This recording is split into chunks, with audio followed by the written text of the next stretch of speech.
Hey, Jocelyn, guess what? What? It's Tidbit time. Number 2. So guess what, Jocelyn? Do you have any idea how they were inspired to create the music for Ride the Cyclone? No, I don't. Well, according to Richmond and Maxwell, okay, the writers of this play, so what they were thinking about when you go to a carnival, do you always hear just like one type of music as you're walking around? No. Right. Yeah, Usually exactly. A lot. So that was their idea behind the songs was their intentions, their ideas behind the song is like, for example, you might be one section you're gonna hear rock music, another section you're gonna hear more of the carnival-y kind of music, another section you might hear jazz, another section of the carnival you're gonna hear pop. So that's where they came with the inspiration of all these songs. Some of the songs too were even influenced by the New Orleans sound as well. Louisiana, for example, those funeral jazz bands or just those bands that are playing in the bars and in the little cafes and so forth. So that was the inspiration, according to them, how they came up with the music genres for each of the characters. That does remind me of the fair, because when they have those performers on the stage by the livestock, they're playing all different types of music. But then when you go over the rides, it's all the carnival music. Exactly. And then the other shows that they're having and stuff. Yes. So that's tidbit number 2.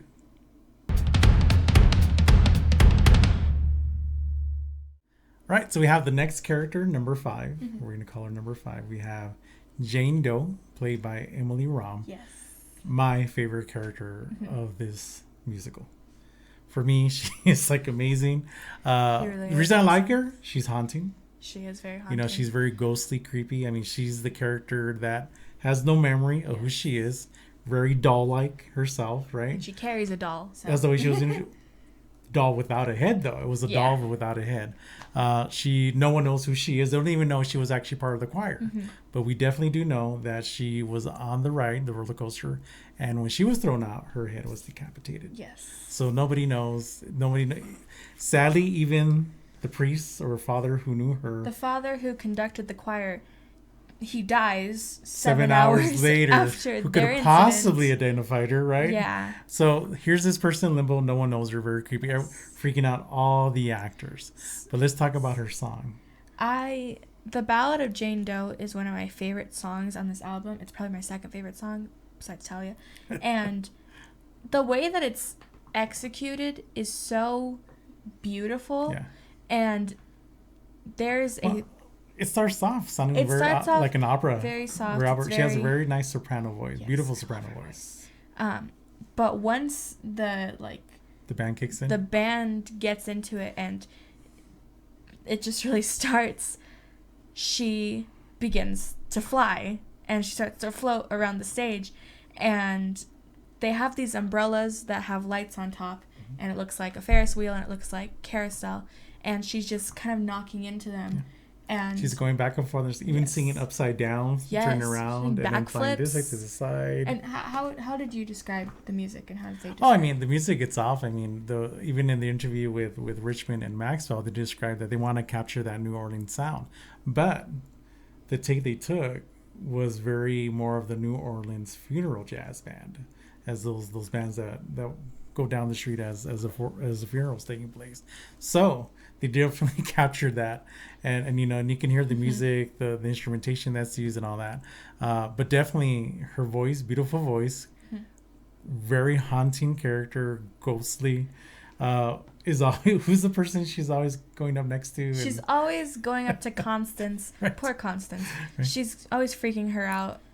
She's just always trying to be with her and be next to her, but Constance keeps getting freaked out by her. So from the start, we're trying to find who is this person. She has no identity. Obviously, everyone fears her. Yes. they get creeped out by her. So great character by Jane. Something that I really love about Jane is that she does remind me a lot of Misha. Okay. Where she has kind of two personalities, where she is kind of, soft and she's trying to find out who she is.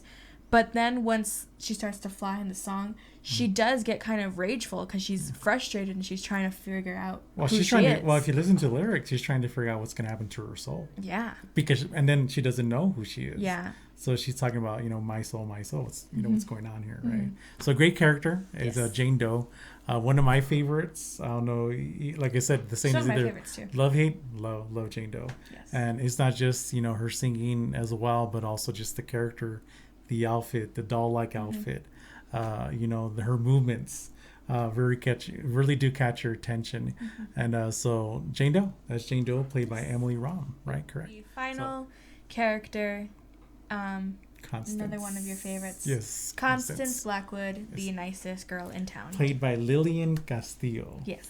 Lillian Castillo. And she's still, obviously, all these actors are still working, obviously. Yes. So she is known as the nicest girl in town. Yes. Right? But has a lot of self-doubt. She does have a lot of self-doubt. I feel like out of the characters that I really do feel bad for, Constance is probably the one that I feel bad for the most. I do love Jane and I feel bad for her, but Constance, she just lets everybody just kind of not really get to know her. They step on her. They do. Especially her best friend. Ocean, right? But here's the thing about Constance, even though Ocean does that, she's kind of passive aggressive to her too, like, well, that's what you want me to do. Yeah. So with her, she's very passive, Yes. very passive character. Her song is called Sugar Cloud. I do like Sugar Cloud. Your right? favorite. It is one of my favorite songs as well. It is a song that you can kind of, she rocks out to that song. And you really see her coming out of her shell. And by the end of that, you really get to know, how Constance looks at the world and her life like, okay, well, she describes like a jawbreaker. It kind of just sucks. Right? Kind of sucks and sucks and sucks. Right? For me, that's saying that, life isn't good sometimes, But then she wants to wind up on her sugar cloud. Yes. Which is, all sweet and just rocking out, right? So she is one of my favorite characters too, but, how about you? What do you think about Constance? I like Constance. I do.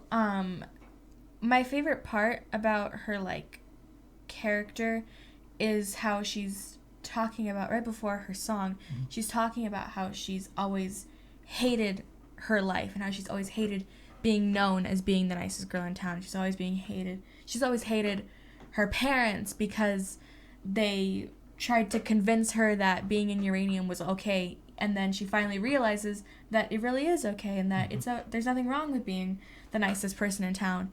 And just like Ocean, she does have that kind of character development. Unfortunately, it is, of course, toward the end. Yes. But at first, I didn't really like Constance. No. But then I fell in love with Constance. I rewatched it, and I was like, I did fall in love with Constance because she was also the girl who felt like she had to prove something. Yeah. But kept it to herself, It's kind of like the guy that she met, the carnival person that she met, We're not going to talk about what she did, but, here she is putting herself out there because, you know what? I feel like I need to live life or something, right? Take risks, take chances. Even though the chance she took wasn't the best chance she could have taken, right? But, she always felt like that underdog. She was that underdog throughout the whole musical. And then she came out of her shell later on.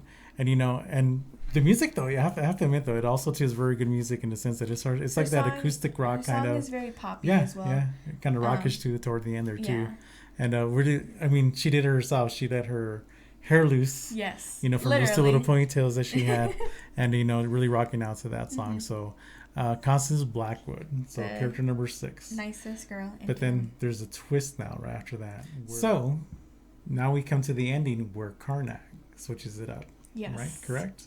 This is where Karnak once again gives a little plot twist because it's what he does best. This is where Karnak tells Ocean that it is officially her choice as to who they think should be the one to go back. So instead of all 6 voting unanimously, now it's only up to her now. And so this is where you see the transformation of the character where you started to now, how she ends up. And I think you put it best when we were having a conversation earlier that you actually start liking and loving Ocean because of this. Correct? This is kind of the part where it's solidified for Ocean being one of my favorite characters, because she realizes that Karnak essentially set her up. And in the beginning of the show, Karnak says that the one who wants it the most shall redeem the loser to complete the whole. Yes. And this is where she realizes that what he means is that the one who wants it the most, who's her, shall redeem the loser, the person who lost it. So she winds up picking Jane Doe. And this part makes me cry every single time, no matter what. It is it's not a game / it's just a ride. Yeah. It's the last song in the album.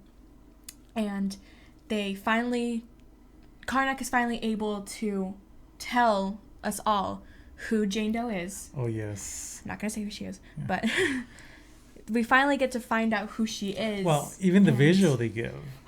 You know, so on the back screen, you have Jane Doe finally going to the lights first, right? Yes. Because she does wind up picking Jane Doe, as we said. Goes to the light, curtain closes, then you start seeing her as a baby being born. Jane Doe, right? As a teenager, as a little child, toddler, teenager, getting married, adults, getting married, having children, then her having becoming a grandmother, and then seeing her husband pass away, and then eventually her, and it's just... So by allowing her to go back to the world living, you see her life from beginning all the way to when she's old, right? Very old. So, I mean, but also too, I love what Ocean says to Karnak, you know, you knew that I was never going to pick myself. So you see Ocean now, instead of being, you know, this person who's mean and an overachiever, only thinking about herself, now she's become selfless, right? She's beyond herself, right, per se. So Karnak always remember, Karnak could tell the future. So he knew that she was the one, I believe, that she's the one that he had to pick for that to happen. Something that I really like about this scene, too, is how she realizes that she has made no effort at all to get to know any of these people. And she even says she didn't make an effort to even get to know her best friend. Yes. Because every time that they have some conversation, she's only talking about herself. Yeah. And she realizes that she doesn't listen to anything anyone says. Well, there's says. even that one scene where she's trying to give her little platform, and Karnak's like, well, I'm going to speed this up because we'll just get through this. And there's like, everything goes like in fast pace. Very well done too. Very well done too. And in other words, you just want to hear about yourself. Yeah. But once again, by the end, she redeems herself. Yes. Picks Jane Doe. Everyone else stands up to the front of the stage and pretty much, you know, seconds. Agrees with her. Seconds what she chooses, right? And oh, that's the saying you like from Ocean. How is it again? Democracy rocks. Democracy rocks, right? And so that is Ride the Cyclone. Yes. But the ending, before the ending, also, like, I love it. The second half of the song, it's not a game, it's just a ride. Karnak officially breaks down. Because in the beginning, he stated that this was his time of death. Yeah, because there was a rat that was chewing through electrical cable. Chewing through his electrical cable. And plays slap bass, right? Funk bass, right? I love it. But this is where he breaks down and he talks about how, in his like last dying moments, he talks about how he doesn't know what's going to happen next. And then he breaks down. And his last words are... your lucky number is 7. I see great things in your future. Remember to ride the cyclone. Then he breaks down, and then they all realize they don't know what's going to come next. Yeah. So even when they are doing the last scene, their last song, I love the way they're doing the circle thing too. That's very reminiscent to... It reminds me of Scooby-Doo. Does it really? Why is that? I don't know. I like how they're all moving and they're all circling around. It's pretty cool, yeah. So it's pretty cool. It's very reminiscent to Hamilton. Yes. Right? Because remember the Hamilton circle, they would do that. Their stage. And so that was pretty cool the way they did that. But then at the end, they're looking at the light, and this is where the ending is kind of ambiguous, I guess. Yeah. Because you don't know, are they going to heaven? Are they going back to the real world? Or going back to real world? So I mean, you don't know what happens. But you know, that's okay though. Sometimes you just want to wish. You can decide what you want to decide on that part, which is cool. But right? The thing that I love about this part is how any time that it's just the 5 of them, where it's Ocean, Misha, Noel, Constance, and Ricky, they always form into their roller coaster position. That's right. So the girls are in the front, and then Ricky, Misha, and Noel are in the middle, and then Ricky's in the back. But you don't see Jane Doe. Of course. Right, because we don't know whether she was one of the choir people, right? And they stand on their little platform, and then they go back, and then the lights turn to yellow, and then the curtains close. But you can hear the carnival sounds in the background, so it's just kind of up to you to decide what happens. Ride the Cyclone. Great musical. Off-Broadway. If you get a chance to see it, go see it. We plan to, hopefully, if it ever comes in the area, to go check it out. Carter Theater in New Jersey. Next year in Washington. Hopefully a tour. Hope so, right? I want a no tour. Pressure. I need to see it. Seriously. if you can't see the music somewhere or the play, check out the soundtrack. Yes. You can find it pretty much anywhere where you stream. Yeah. You can even find it on YouTube too. You can find the songs on there too. Ride the Cyclone, one of our favorites. First episode. Hope you enjoyed this today. Hope watching this. Make sure you like us, subscribe to us. Write on the comments any question, or maybe even another show you want us to maybe look at that you like. If you have listened to the show or if you've seen clips, let us know what your favorite songs are, your favorite characters, what you thought of it, and yeah. So I'm your host, Jocelyn. I'm your co-host, Fernog, and hope you had a great evening. And this is It's a Theater Thing.